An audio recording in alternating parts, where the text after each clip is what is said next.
Nesse vídeo vamos começar o livro de Neemias, capítulos 1, 2 e 3.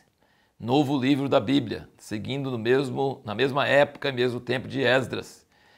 Nós estamos fazendo esse curso, caminhando pela Bíblia, essa sequência de vídeos, para você ler a Bíblia sozinho, para você procurar ler a Palavra de Deus, a Bíblia inteira, em um ano, 365 dias.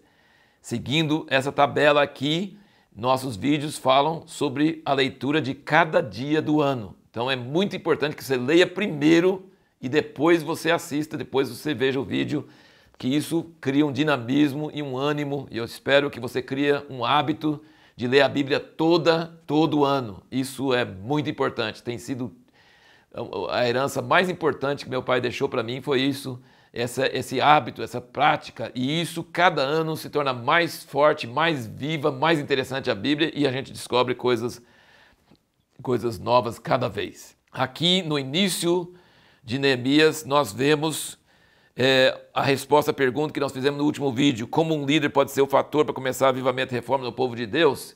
Nós vamos ver a ordem dos fatores. Primeiro, Neemias mostra interesse, ele pergunta para o irmão dele que voltou de Jerusalém, e ele estava na capital lá, em Suzã, e ele era copeiro do rei. Deus, em tempos de problema do povo de Deus, em juízo, ele coloca os seus servos em lugares destacados, lugares de honra, altos postos no governo. Ele era copeiro do rei, ele experimentava o vinho cada vez para ver se tinha veneno, para que o rei pudesse estar seguro para poder beber. Então ele tinha acesso aos ouvidos do rei direto, ele era como se fosse guarda-costas de alguma autoridade hoje, ele tinha proximidade, ele tinha influência. Ele estava numa posição muito boa, ele não precisava se preocupar com o seu povo, ele não precisava se envolver com dor de cabeça. Você vai ver o livro de Neemias, ele chora o caminho todo, o tempo todo, quanta oposição, quanta dificuldade, quanto sofrimento que ele passou. Ele podia ter ficado bem bom lá, mas ele não quis, ele perguntou. Então o líder perguntou, ele se interessou por alguém para dar notícia da cidade de Deus. O irmão dele, o Hanani, voltou de lá. E aí falou sobre uma situação que já fazia muitos anos que estava lá. A situação não era nova, a situação era antiga, mas a notícia era quente, a notícia era atual. E aí ele perguntou e ele falou assim, eles estão em grande vergonha, opróbrio, desprezo, e a cidade tudo queimada, sem muros, tudo em cinzas, tudo envergonhado. E isso foi como se fosse uma flecha atingisse o coração de Neemias. Então, primeiro tem o interesse, depois tem a notícia e depois tem a tristeza e a oração de confissão. E essa oração de Neemias, em capítulo 1, é uma oração curta, mas é uma oração que tem todos os elementos tremendos, maravilhosos. Começa, toda a oração na Bíblia quase começa falando sobre a natureza de Deus. Ele fala, ó Senhor Deus do céu, Deus grande e temível, que guardas o pacto e usas de misericórdia, recede para com todos que te amam. Isso aí ele está citando o nome de Deus que Deus revelou para Moisés em Êxodo 34. Isso é uma coisa tremenda, uma coisa maravilhosa. Então quando você começa a falar com Deus, é importante que você lembre quem Ele é, fala sobre quem Ele é, e fala sobre a sua natureza, sobre a sua misericórdia fiel, sobre a sua permanência, ele não é uma pessoa que muda de ideia, é uma pessoa que mantém a sua fidelidade. E ele cita essa revelação de Deus que Deus já tinha dado para Moisés tantos séculos antes. Então, para orar direito, você precisa ler a Bíblia, você precisa conhecer Deus. Depois ele fala, no versículo 6, estejam atentos os teus ouvidos, abertos os teus olhos, para ouvir a oração do teu servo, que eu hoje faço perante ti dia e noite. O que é isso? É a oração de Salomão na inauguração do templo. Então ele pega a revelação de Deus a Moisés lá atrás, agora ele pega a oração de Salomão, e Salomão tinha orado.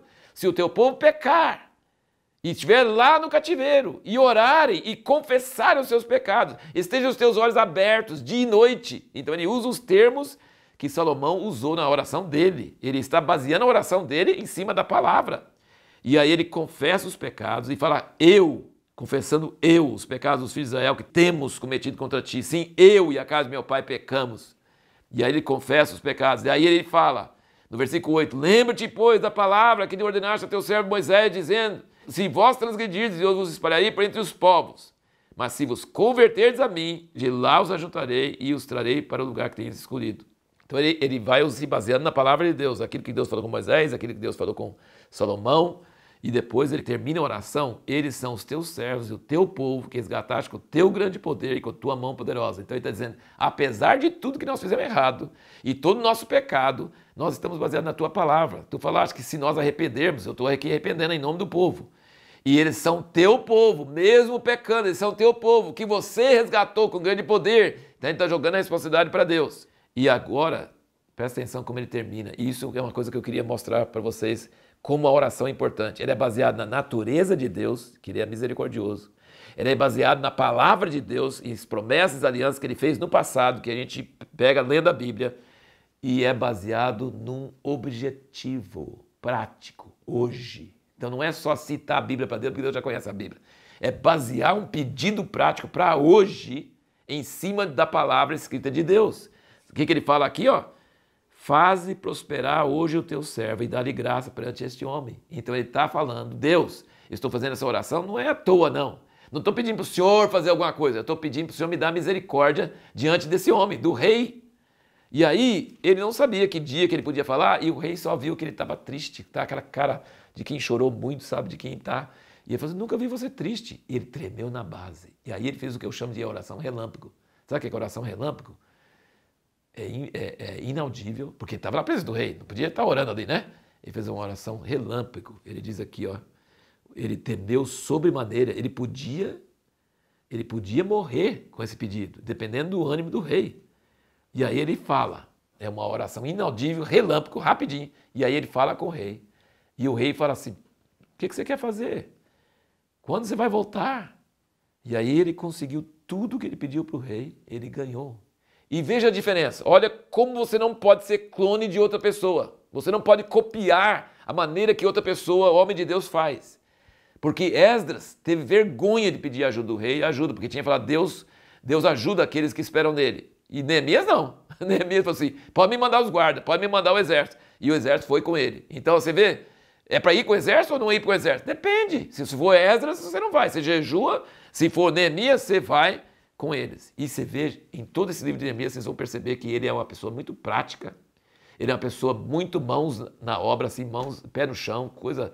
E ele é muito sábio. Ele chega lá e não fala para ninguém o que ele veio fazer. Ele vai de noite, sozinho. Ele dá uma analisada. E depois ele fala com os povos de Israel, com as autoridades. Mas logo os inimigos de Israel ficaram muito nervosos, porque alguém está pedindo, procurando o bem de Israel e está querendo subir os muros. E eles zombaram dele. Vocês estão querendo rebelar contra o rei? E aí no capítulo 3, ele fala sobre a reconstrução do muro. Era um muro grande. Depois vocês vão ver que o muro era tão largo que as carruagens subiam no muro. Então era um muro muito largo e extenso. E aí todo mundo começou a trabalhar, e esse trabalhar de todo mundo fez eles ficar bem unidos. E ele cita os nomes. Ele cita os nomes e ele fala quem era muito bom para trabalhar e quem era meio preguiçoso. Está aí no livro, ó, escrito na Bíblia, quem era preguiçoso e quem era, assim, não fazia só a parte dele, não fazia a parte dos outros. E mulheres trabalhando também, na frente das suas casas, cada um na frente da sua casa. O muro grande ao redor da cidade e eles trabalhando em cima disso. E esse projeto junto fez o povo ficar bem mais unido. Então assim, fechou o cerco ao redor de Jerusalém inteirinho, eles estavam construindo. Até aqui nós não terminamos a construção, mas estavam trabalhando todo mundo em frente à sua casa. A pergunta que nós vamos procurar responder no próximo vídeo é o seguinte: como se deve combater a corrupção no governo?